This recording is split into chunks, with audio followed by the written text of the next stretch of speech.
Hola amigos, tengan todos muy buenas noches, un placer estar con ustedes.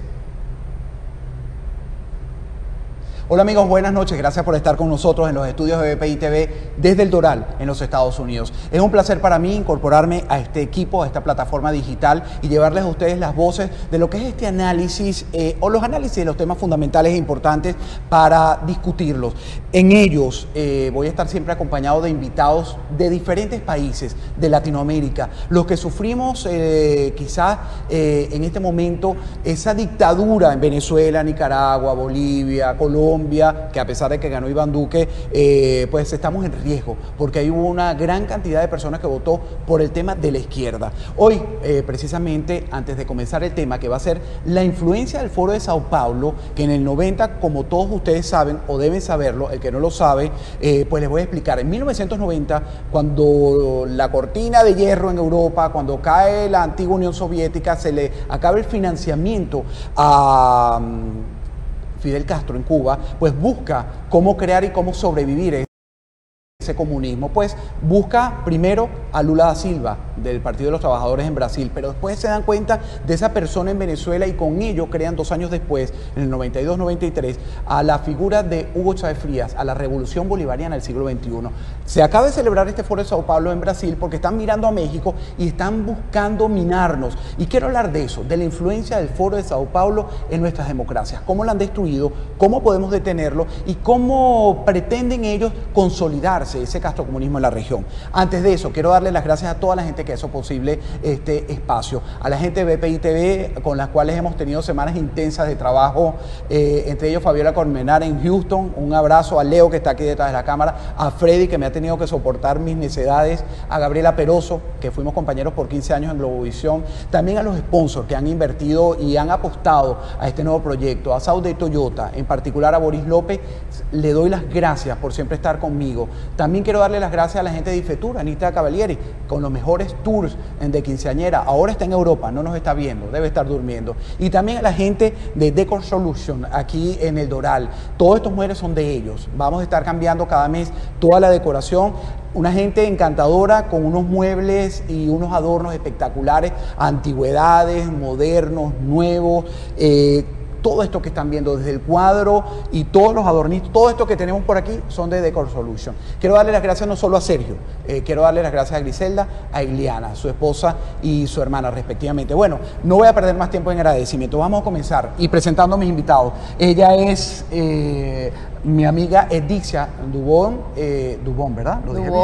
Dubón. Ella es una exdiputada nicaragüense, por supuesto, obligada a salir de, creo que estoy como un poquito nervioso, porque es la primera vez en tantos años de experiencia. Estás entre amigos. Estamos entre amigos y eso va a ser, y esa es la idea de lo que va a ser este proyecto. Quiero dar la bienvenida también a José Antonio Colina, representante de Venezuela, militar perseguido por el régimen de Hugo Chávez Frías y también de Maduro, a un cubano al que admiro, que es también artista plástico, Ramiro Collazo, con unos análisis profundos de ese comunismo con el cual debemos derribar. Mis hijos siempre dicen que yo me estoy volviendo como Ninosca en Radio Mami, como radical. Ninosca es una gran presentadora aquí cubana que además es trompista y acérrima, odia con todas las profundidades y las entrañas al comunismo. Yo creo que he aprendido porque me he dado cuenta del daño que nos ha hecho a nuestros pueblos. Y también está el J. Cardona. Nos hemos hecho amigos ya en los últimos tiempos. Fuiste narcotraficante del cártel de Medellín, te redimiste y contigo voy a empezar. Te voy a dar el micrófono a ti que se lo robó Colina. Gracias. Bueno, lo tienes ahí, pero no lo quería ceder. Jota, quiero comenzar contigo porque la gente en el máster está impactada de conversar, porque nosotros generalmente en Latinoamérica no tenemos la oportunidad de hacerlo. Aquí en Miami hay la posibilidad de entrevistarlos a ustedes. Pagaste 18 años de cárcel, pero ayudaste al gobierno de los Estados Unidos, que esa es la grandeza de este país, a desarticular a ese gran cártel de Medellín. Y cuando estamos hablando del tema de lo que ha sido el castrismo, lo que ha sido la influencia del Foro de Sao Paulo en la droga, el narcotráfico, yo sé que tú tienes un punto central que lo hemos conversado en otros espacios, de la responsabilidad de Fidel Castro y de Pablo Escobar. en esto que está pasando, esta miseria que vive en nuestro pueblo, Nicaragua masacrada por Daniel Ortega y su esposa la Chayo Murillo, en Venezuela con Nicolás Maduro ahora, en Cuba ahora con Díaz-Canel, pero también con Raúl y el difunto Castro. ¿Cuál fue la influencia real de ese foro, de ese preparar, sobrevivir, cambiar las armas por dinero para sobrevivir este comunismo en la región? Bueno, primero que todo, el mundo tiene que saber de que en realidad esta maquinaria diabólica manejada, que es el Foro de Sao Paulo, pocas personas conocen del tema, porque les he tratado de hablar, no saben qué está pasando, qué es lo que pasa en el mundo actual, no se informan. Esto fue un plan incluso un año menos, empezó desde 1989, me lo comentó el mismo Pablo. Estábamos en un lugar en Medellín, nunca, no lo he negado, fumé marihuana y estábamos hablando y me dice, usted no sabe que es más bestia, es más diabólico Fidel Castro que cualquier dictador.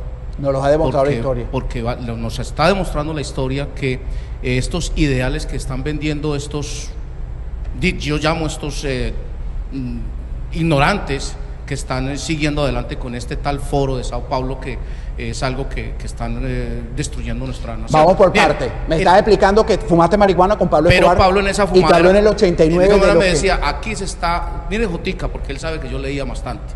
Desde que fui joven preso, pues me dio por leer. Me dijo, usted lee bastante. Y le voy a decir, recuerde lo que le voy a decir.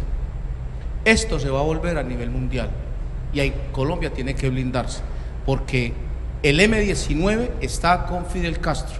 Yo trabajo con Fidel Castro. Yo soy el que surto a Fidel Castro de millones de dólares y Fidel Castro transporta toneladas para los Estados Unidos de droga. Y eso es lo que ellos hacen, el cambio por armas para cuando empezaron a apoyar a los sandinistas en la época de... ¿Eso lo sabías tú, Edixia? Sí, hay una película, de hecho, o sea, recientemente, el año pasado, se presentó en Nicaragua una película donde se narra la historia de cómo se hizo el trasiego de droga en la década de los 80 y cómo Pablo Escobar estableció una alianza estratégica con los sandinistas para que la mercancía pernoctara en el país por un determinado tiempo, cambiara de aviones para salir hacia Estados Unidos. Por eso es que nos necesitaban, Ramiro. Fíjate que Fidel es la persona a la que ayudaban los cárteles de la droga en aquella época. El M-19 lo ayudó.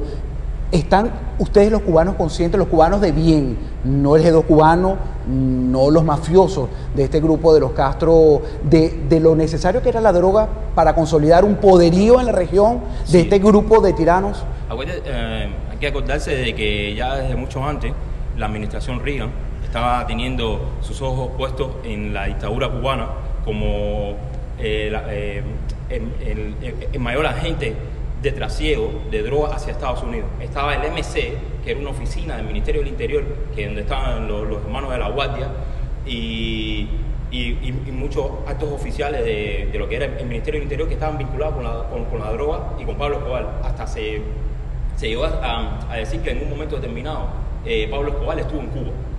En hoteles, en casas de visita y todo ese tipo de cosas. También estuvo vinculado Ochoa también a ese tipo de cartel. Su asistente, Jorge Martínez, viajó a Colombia muchas veces y se entrevistó con Pablo Escobar. Era una ellos necesitaban claro. de todo ese poder porque ellos sabían que ya se estaban quedando sin material, sin dinero, porque ya Rusia estaba en caída. Ya Ronald Reagan que era la época donde entrando en un acuerdo, ¿no? Y ya la administración del Departamento de Estado ya estaba señalando a todos estos agentes, a todos estos altos cargos dentro de la cúpula castrista, y ellos usaron eso como chivo expiatorio para entonces quitarse también un peso de encima, ¿no? Y fue lo que hicieron con Ochoa, que después lo juiciaron y lo fusilaron. Y lo fusilaron. A Ochoa lo fusilan, pero a Estados Unidos siempre le queda la evidencia de que Fidel Castro estaba vinculado a las drogas. Sí, yo creo que realmente ellos lo tenían como tal detectado, pero siempre, usted sabe, hay una izquierda que siempre siente un afecto hacia la dictadura cubana, entonces era muy difícil el contexto como para poder atacarlo directamente. Entonces siempre lo que hicieron fue señalarlo, lo que no tenían realmente como una prueba. Si hubieran atrapado a lo mejor a Tony de la Guardia o al mismo Ochoa en sus manos, ya ahí se hubieran tenido un objetivo para poderlo sacar como hicieron con Noriega. Estamos en los 90, una época quizás para los venezolanos, y le voy a preguntar a José Antonio Colina, una época todavía próspera. Veíamos algunos problemas, aparecía en el 92 la figura de Hugo Chávez Frías, pero Hugo Chávez Frías estaba siendo preparado ya antes en La Habana, si no me equivoco. ¿Qué estabas haciendo tú como militar? ¿Te estabas preparando? ¿Qué sabías tú de ese foro de Sao Paulo? ¿Qué sabías como Guardia Nacional? ¿Eras muy joven en la época? No sabía absolutamente nada. Realmente yo vengo a entender todo ya después que paso como teniente a la Plaza Altamira y me meto en toda esta cuestión de la situación política de Venezuela, pero en el pasado nosotros no estábamos pendientes ni del foro de Sao Paulo, ni del narcotráfico. ¿Qué hacías? ¿Que ya eras militar? En ese momento, no, yo estaba en la escuela militar, pero lo que sí te puedo decir es que en Venezuela nunca se vio a una estructura del Estado ni a las Fuerzas Armadas participar en el tráfico de droga. Yo pienso que ese foro de Sao Paulo y toda esa agrupación maléfica que buscó de una manera poder llegar al poder y también poder financiar sus actividades, aprendieron de Pablo Escobar y de los movimientos guerrilleros en Colombia. Ellos se dieron cuenta que a través de la venta de drogas podían mantener ejércitos paralelos, podían comprar políticos y dijeron, bueno, vamos a tratar de llegar al poder, vamos a buscar tener una estructura. Si la estructura se nos cae, tenemos que buscarla financiarla con algo y es donde hacen un cambio, llegan al poder por la vía de la votación con un lenguaje muy demagógico populista, pero después que llegan ahí, utilizan las instituciones del Estado para proteger al narcotráfico y de esta manera financiar a esas estructuras podridas que hay en todos esos países. Eso era como un 2 más 2 son 4 y lo inviertes e igualmente, droga, poder y Por droga. ejemplo, fíjate que en los años 90 en Venezuela las Fuerzas Armadas no participaban realmente de la política ni en el tráfico de droga, la combatían. Y después que Hugo Chávez llega al poder, las Fuerzas Armadas se vuelven prácticamente en un garante protector, un cuidador, por decirlo así, de las operaciones de narcotráfico en Venezuela. Venezuela pasa de ser un país de tráfico a un país de operación segura en narcotráfico, utilizando sus militares para ello. Yo también quería dar un punto. Acuérdense que en la historia, la primera vez que Fidel intenta destruir las democracias, dentro de la propia democracia, con eso, con elecciones y después coger todo ese poder, todo ese dinero y usarlo en su beneficio, empieza en Chile. Aunque su primera visita fue a Venezuela, él dijo, aquí socialmente, no sé... sí, pero donde más tiempo estuvo fue en Chile. Sí, pero él después se vira a Chile porque ya después cuando gana Salvador Allende en Chile, él dice, él ve sus posibilidades ahí. Él dice, bueno, ya no vamos a ir de frente como en la lucha armada, a lo mejor como hizo el asesino de Che por todo Bolivia, no. Vamos a ir a elecciones y destruir a la democracia dentro de las propias democracias. Entonces, al fracasar también ahí, es como que yo le voy a dar tiempo a que esto suceda en su momento objetivo y subjetivo para que yo pueda geopolíticamente correcto atraparlo. Y ahí fue cuando entra Hugo Chávez, que realmente le digo, fue una tabla de salvación inmensa que han cogido. Bueno, y tanto fue... Pero una pregunta, Alejandro, Colima, cuando tú dices que las Fuerzas Armadas no participaban en política, yo entiendo, y es una pregunta que la hago por el contexto que vivimos en Nicaragua, es que las Fuerzas Armadas deberían de ser no deliberantes. Sin duda.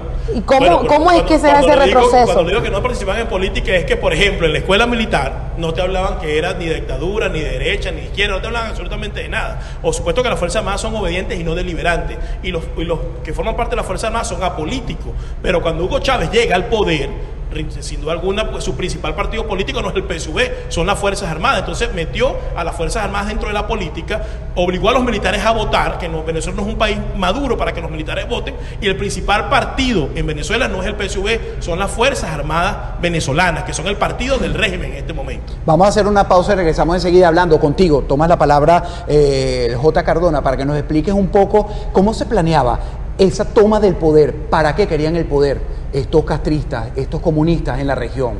Ya regresamos enseguida, estamos sin pretextos y vamos a seguir conversando sin pretextos. Ya estamos más tranquilos, más relajados. Estamos en el primer programa de este espacio sin pretextos a través de la plataforma de BPI TV. Todavía estoy nervioso.